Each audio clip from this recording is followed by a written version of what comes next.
Well, welcome back to another land navigation video.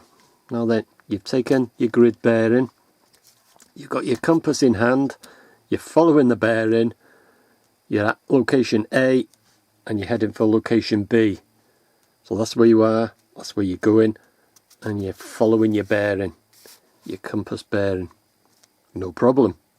But what would happen if you come across an obstacle? On your bearing, you come across a small lake, for instance, just for an example. So you're happily starting, that's your original bearing, following your bearing, and like I say, you come across a small lake. What do you do? So what you would do is, you're following your bearing. As you approach the lake, you stop, and to your original bearing, you add 90 degrees, which means that you'd start walking again in this direction.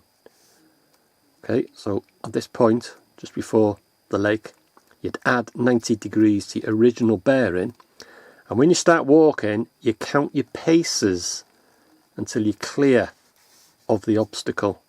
So you'd count your paces, and once you're clear of the obstacle, you'd stop, then you'd take away 90 degrees off your original bearing, or just dial in your original bearing.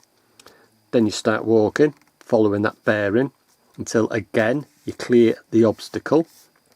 So you'd stop once you'd cleared the obstacle, and then to your original bearing, you'd take away 90 degrees. And then you'd start walking in this direction, following that bearing.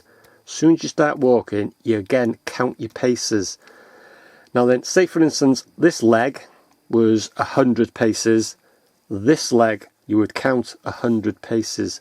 The paces on this leg must be the same as this leg. So say for instance, that was 100 paces. This would be 100 paces.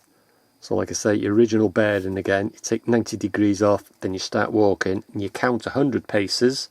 You'd stop, you'd add 90 degrees, or dial in your original bearing, and then you would carry on your way to your destination.